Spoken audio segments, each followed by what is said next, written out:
നാരായണ പരാഗതി. എവിടുന്നാണ്? നാരായണനിലാണ്. നാരായണൻ എന്ന് പറഞ്ഞാൽ, നാരായണൻ എന്നുള്ള ശബ്ദത്തിനർത്ഥം നാരത്തിൽ അയനം ചെയ്യുന്നവൻ.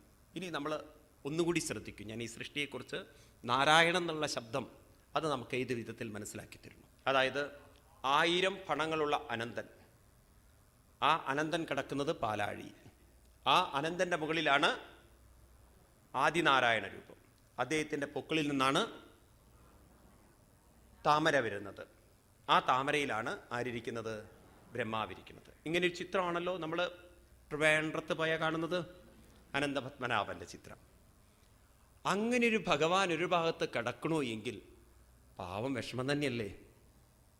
അങ്ങനെ ഒരു ഭഗവാൻ ഇങ്ങനെ 24 മണിക്കൂറും കിടക്കുക എന്ന് പറഞ്ഞാൽ ബുദ്ധിമുട്ടല്ലേ?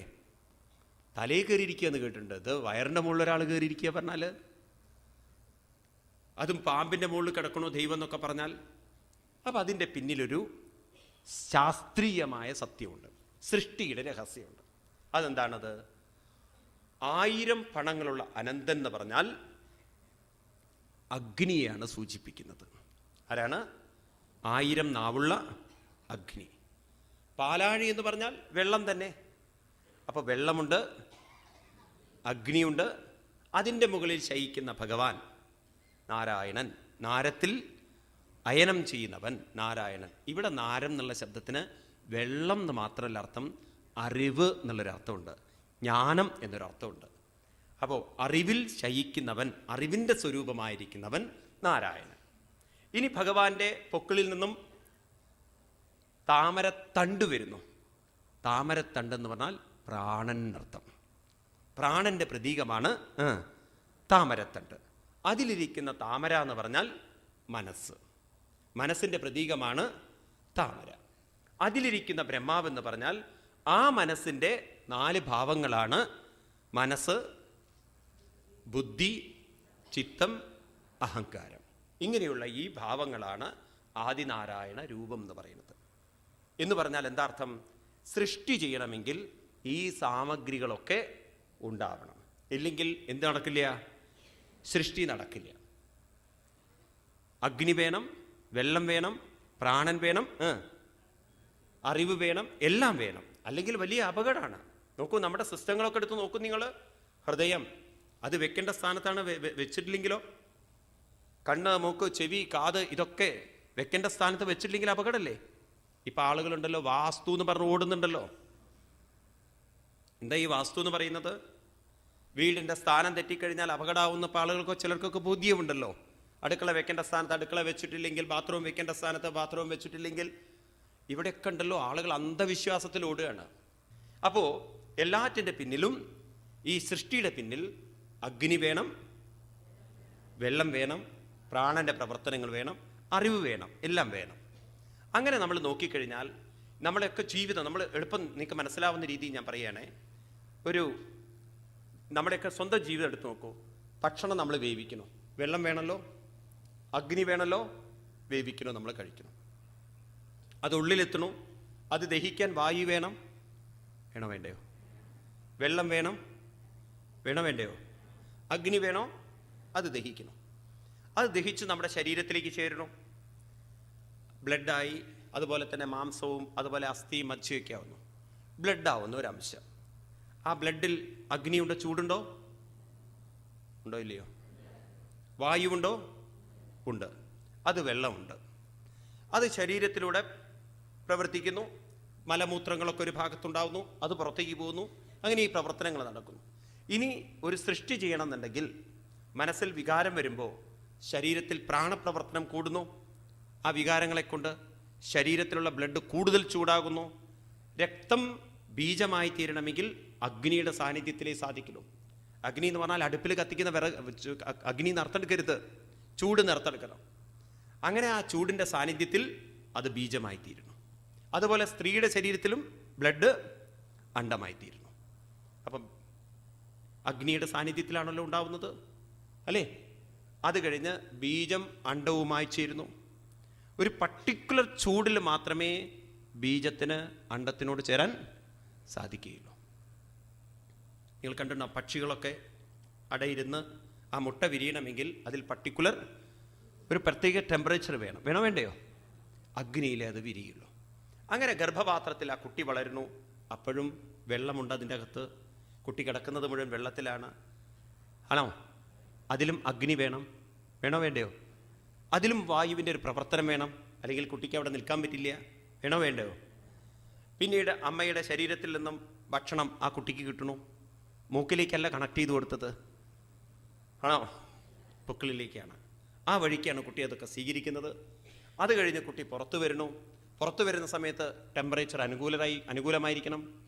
6-7 മാസമൊക്കെ ജനിക്കുന്ന കുട്ടികളില്ലേ, എവിടെ കൊണ്ടുപോയിടണം? ഇൻക്യുബേറ്റർ കൊണ്ടുവരണം. പ്രത്യേക ചൂടിൽ തന്നെ കുട്ടിയെ വളർത്തണം. അതിലും വായു വേണോ വേണ്ടയോ? കുട്ടിക്ക് ഭക്ഷണം കൊടുത്തിരിക്കണം, ലിക്വിഡ് കൊടുത്തിരിക്കണം. അങ്ങനെ നമ്മൾ നോക്കിക്കഴിഞ്ഞാൽ ഈ സൃഷ്ടിയിൽ ആദ്യമായി പ്രവർത്തിക്കുന്നത് വെള്ളവും വായുവും അഗ്നിയുമാണ്. ഒരു ജീവൻ ഇവിടെ നിലനിൽക്കാൻ ഇത് മൂന്നും അവശ്യം കൂടിയേ കഴിയൂ. ഭക്ഷണം കിട്ടിയിട്ടില്ലെങ്കിലും കുഴപ്പമില്ല. എന്ത് വേണം?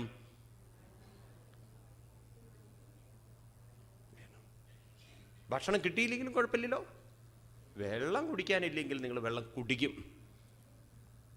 വെള്ളം തീർച്ചയായിട്ടും വേണം.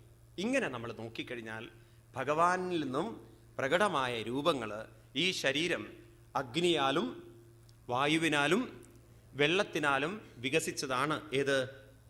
ഈ ശരീരം. അതുകൊണ്ട് ഈ ശരീരത്തിൽ 80% വെള്ളമാണുള്ളത്. ഇനി നിങ്ങൾ ഭൂമിയിലേക്ക് നോക്കൂ, പ്രകൃതിയിലേക്ക് നോക്കൂ.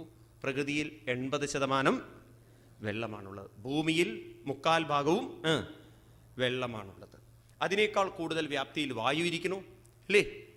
പിന്നീട് അഗ്നി കൊണ്ടാണ് എന്തുണ്ടാവുന്നത്? അത് വന്നില്ല, അതും കൂടി വരാനുണ്ട്. ഒന്നുകൂടി ശ്രദ്ധിക്കൂ നിങ്ങൾ. 2 വസ്തുക്കൾ തമ്മിൽ കൂട്ടിമുട്ടുന്ന സമയത്ത് അഗ്നി ഉണ്ടാവുന്നു. അഗ്നി ഉണ്ടാകുമ്പോഴാണ് ആദ്യമായി ഒരു രൂപം നമ്മൾ കാണുന്നത്. രൂപങ്ങൾ ഉണ്ടാവണമെങ്കിൽ അഗ്നി ഉണ്ടാവണം. വളരെ ശ്രദ്ധിക്കും ഞാൻ പറയുന്നത്. ബീജവും അണ്ടവും അഗ്നിയുടെ സാന്നിധ്യത്തിലാണ് ഉണ്ടാവുന്നത്. അഗ്നിയിലാണ് ഇവർ കൂടിച്ചേരുന്നത്. രൂപങ്ങൾ ഉണ്ടാക്കാൻ അഗ്നി കൂടിയേ കഴിയുള്ളൂ. നിങ്ങൾ അണിഞ്ഞിരിക്കുന്ന ആഭരണം ആ രൂപത്തിലാക്കിയെടുത്തത് അഗ്നിയിലൂടെയാണ്. നാം ഒരു വസ്തുവിനെ ഉണ്ടാക്കണമെങ്കിൽ, ഏത് വസ്തു ആയാലും, ഇപ്പം മരം കൊണ്ടായാലും ശരി, ഏതുണ്ടാക്കണമെങ്കിലും അടിച്ച് അതിനെ ഉണ്ടാക്കുന്ന സമയത്ത് അതിലൊരു പ്രത്യേക അഗ്നി ഉണ്ടായേ പറ്റുള്ളൂ. അഗ്നി ഇല്ലെങ്കിൽ ഒരു വസ്തുവിനും ഇവിടെ നിലനിൽക്കാൻ സാധ്യമല്ല. ഈ ശരീരങ്ങളും രൂപങ്ങളും ഒക്കെ ഉണ്ടാവുന്നതിൻ്റെ പിന്നിൽ അഗ്നിയാണ്. നിങ്ങളൊന്ന് കുറച്ചൊന്ന് സയൻറ്റിഫിക്കായിട്ട് ഇരുന്ന് ചിന്തിക്കുമ്പോഴല്ലോ നിങ്ങൾക്കത് മനസ്സിലാവും. ഏത് രൂപത്തിൻ്റെയും പിന്നിൽ പ്രവർത്തിക്കുന്ന ശക്തി അഗ്നിയാണ്. നമ്മൾ വിറക് കത്തിക്കുന്നു, അതിൽ നിന്ന് അഗ്നി വന്നു കഴിഞ്ഞാൽ, ആ അഗ്നി എടുത്ത് മാറ്റിക്കഴിഞ്ഞാൽ പിന്നെ ആ രൂപത്തിന് നിൽക്കാൻ പറ്റുമോ? അപ്പം നമ്മുടെ ശരീരത്തിൽ അഗ്നി ഇല്ലേ? ഉണ്ടോ ഇല്ലയോ? ഈ പച്ച മാംസം കത്തിച്ചുകൂടെ? കത്തില്ലേ മാംസം? അല്ലേ വിറകിലിട്ടിട്ട് കത്തിക്കുന്നത്? മരിച്ചു കഴിഞ്ഞാൽ പച്ച തന്നെ കത്തിയിരിക്കും. ഇങ്ങനെ ഓരോ സാധനങ്ങൾ എടുത്ത് നോക്കിയാലും അതെല്ലാം ഉണ്ടാകുന്നത് അഗ്നിയിലൂടെയാണ്. അപ്പം നമ്മുടെ ഋഷീശ്വരന്മാർ പറയുന്നു, ഇവിടെ പ്രാണശക്തികൾ, എനർജി തമ്മിൽ സ്ഫോടനമുണ്ടാകുമ്പോൾ അതിൽ നിന്ന് അഗ്നിയും ഉണ്ടാവുന്നു, അതിൽ നിന്ന് ശബ്ദവും ഉണ്ടാവുന്നു. അങ്ങനെ അഗ്നിയിൽ നിന്നാണ് സകല രൂപങ്ങളും വികസിച്ച് വന്നിരിക്കുന്നത്. ഇപ്പോൾ സൂര്യൻ കത്തിജ്വലിക്കുന്ന അഗ്നിയുടെ രൂപമാണ്. ഭൂമിയിലേക്ക് നോക്കിക്കഴിഞ്ഞാലും ഭൂമിയുടെ അടിത്തട്ട് മുഴുവൻ എന്താണത്രേ? കത്തിജ്വലിക്കുന്ന അഗ്നിയുടെ പ്രവർത്തനങ്ങൾ ഇതിൻ്റെ അകത്തുണ്ട്. അഗ്നിസ്ഫോടനങ്ങളൊക്കെ പുറത്തു വരുമ്പം നമുക്ക് മനസ്സിലാവുന്നുണ്ടല്ലോ, ഇതിൻ്റെ ഉള്ളിൽ അങ്ങേയറ്റം കത്തിജ്വലിക്കുന്ന. ഈ കത്തിജ്വലിക്കുക എന്ന് പറഞ്ഞാൽ ഈ അർത്ഥത്തിലല്ലേ. നമ്മൾ വീട്ടിൽ വിറക് കത്തിക്കുന്ന രൂപമൊന്നും എടുക്കരുത് നിങ്ങൾ. അങ്ങനെ ഏത് രൂപവും വന്നിരിക്കുന്നത് അഗ്നിയിലൂടെയാണ്. നമ്മുടെ ശരീരം അഗ്നിയിലൂടെ വന്നതാണ്. അതുകൊണ്ട് നമ്മുടെ ഋഷീശ്വരന്മാർ പറയുന്നു, ഈ ശരീരം കടപ്പെട്ടിരിക്കുന്നതും അഗ്നിയോടാണ്. അവസാനം നമ്മൾ കൊണ്ടുവയ്ക്കുന്നതും അഗ്നിയിലേക്കാണ്. അങ്ങനെ നമ്മുടെ പൂർവികന്മാരുണ്ടല്ലോ, അഗ്നിയിലൂടെ ഈ രൂപങ്ങളൊക്കെ വന്നതുകൊണ്ട് ഈശ്വരൻ്റെ പ്രത്യക്ഷ രൂപമായി എടുത്തതും അഗ്നിയാണ്. ഋഗ്വേദത്തിലെ ആദ്യത്തെ മന്ത്രം തന്നെ അഗ്നിമീളേ പുരോഹിത, തുടങ്ങുന്നത് അഗ്നിയിലൂടെയാണ്. നമുക്ക് വിഗ്രഹങ്ങളില്ലെങ്കിലും എന്ത് വേണം? വിളക്ക് കൊളുത്തണം. നമുക്ക് വിളക്കില്ലെങ്കിൽ ശരിയാവില്ല. ഇവിടെ സൃഷ്ടി എന്ന് പറയുന്നത് ഇതെല്ലാം കാലത്തിൻ്റെ പ്രേരണ കൊണ്ട് ഇവിടെ ഇച്ഛാശക്തി ജ്ഞാനശക്തി കൊണ്ട് പ്രാണന്റെയും അഗ്നിയുടെയും വെള്ളത്തിൻ്റെയും പ്രവർത്തനങ്ങളിലൂടെ വികസിച്ച് ഈ രൂപങ്ങളൊക്കെ ഇന്ന് വന്നിരിക്കുകയാണ്. പക്ഷേ ഇതൊക്കെ വരണമെങ്കിൽ, കാലം പ്രേരിപ്പിക്കണമെങ്കിൽ, അതിൻ്റെ പിന്നിൽ കാലത്തെ കൊണ്ട് പ്രേരിപ്പിക്കാൻ, കാലത്തിന് പ്രേരണ കിട്ടണമെങ്കിൽ ആര് വേണം? ഉള്ളിൽ നിറഞ്ഞിരിക്കുന്നൊരു ചൈതന്യം വേണം. അവിടേക്കാണ് നമ്മൾ അവസാനം എത്തിച്ചേരുന്നത്. അതില്ലെങ്കിൽ ഇതൊന്നും നിലനിൽക്കുകയില്ല. നിങ്ങൾ കൂടെ വന്നു എന്നറിയില്ല. അതുകൊണ്ട് നമ്മുടെ ഋഷീശ്വരന്മാർ ഈ പ്രപഞ്ചത്തിനെ വിളിച്ചിരിക്കുന്നത് പ്രപഞ്ചം എന്നാണ്. പ്രപഞ്ചം എന്ന് പറഞ്ഞാൽ, ഞാൻ ആ ശബ്ദം അങ്ങനെ പറയാൻ കാരണം അതിൻ്റെ പിന്നിൽ തന്നെ അതിൻ്റെ അർത്ഥമുണ്ട്.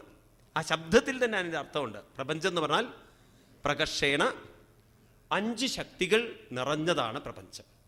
ഈ പ്രപഞ്ചം എടുത്തു നോക്കിക്കഴിഞ്ഞാൽ, ഈ ലോകം എടുത്തു നോക്കിക്കഴിഞ്ഞാൽ അതിൽ 5 ഉള്ളൂ. ഏതൊക്കെയാണത്രേ? ആകാശം, വായു, അഗ്നി, ജലം, ഭൂമി. വളരെ ശ്രദ്ധിക്കണേ പറയുന്നത്, നിങ്ങൾക്ക് വേഗം മനസ്സിലാവും. ഇത് വരുന്നത് ഉപനിഷത്തിൽ, തൈത്തിരീയ ഉപനിഷത്തിലാണ്. അവിടെ പറയും വളരെ മനോഹരമായിട്ട് പറയണ എങ്ങനെയത് വന്നിരിക്കുന്നത്. തസ്മാൽ ആത്മന ആകാശ സംഭൂത ആകാശാൽ വായു വായോരഗ്നി അഗ്നേരാപ അദ്ഭ്യ പൃഥിവി പൃഥിവ്യാ ഓഷധയാ ഓഷധന്യം അന്നാൽ പുരുഷം. ഇങ്ങനെ പറഞ്ഞ് വളരെ മനോഹരമായി പോകും. അതായത് ആകാശം, ആകാശത്തിൽ നിന്ന് വായു, വായുവിൽ നിന്ന് അഗ്നി, അഗ്നിയിൽ നിന്ന് ജലം, ജലത്തിൽ നിന്ന് ഭൂമി. ഇന്നത്തെ മോസ്റ്റ് മോഡേൺ സയൻസ് പറയുന്നത് എന്താണെന്നറിയോ? An object can exist only at 5 ലെവലിലാണ്. 5 തലത്തിൽ നിൽക്കാൻ പറ്റുള്ളൂ. ഒന്നുകിൽ it can exist at the solid level, സോളിഡായിട്ട് നിൽക്കാം. ഒരു ഐസ് എടുത്ത് ഭാവന ചെയ്യൂ നിങ്ങൾ, ഐസ് സോളിഡാണ്, ആ രൂപത്തിൽ നിൽക്കാം. അല്ലെങ്കിൽ അതിന് ലിക്വിഡായിട്ട് നിൽക്കാം. ഇനി ആ ലിക്വിഡിനെ നമുക്ക് നീരാവിയാക്കി ഗ്യാസിൻ്റെ രൂപത്തിലാക്കാം. വീണ്ടും അതിനെ നമുക്ക് ഓക്സിജനും ഹൈഡ്രജനും വായുവിൻ്റെ രൂപത്തിലാക്കാം. പിന്നെ നമുക്കതിനെ പ്ലാസ്മ സ്റ്റേജിലേക്ക്, അതിൻ്റെ സൂക്ഷ്മതയിലേക്ക് എത്തിക്കുമ്പോൾ പിന്നെ അത് അവ്യക്തമാണ്. പിന്നെ എന്താണെന്ന് നമുക്ക് പറയാൻ പറ്റില്ല. അതിനെ നമ്മുടെ പൂർവികന്മാർ പറയുന്നു ആകാശം എന്ന് പറയുന്നു. അതെങ്ങനെയാണ് സംഭവിക്കുന്നത്? വികാസം വരുമ്പോൾ തന്നെ, വികസിക്കുമ്പോൾ തന്നെ അത് ആകാശം. അപ്പം നമ്മൾ ചുണ്ടുകളിലേക്ക് നോക്കൂ. നിങ്ങൾ അടച്ചു വെച്ചിരിക്കുന്നു. എന്തു വന്നു അവിടെ? 2 ചുണ്ടുകൾക്കിടയിൽ ഒരു സ്പേസ് സൃഷ്ടിക്കപ്പെട്ടു.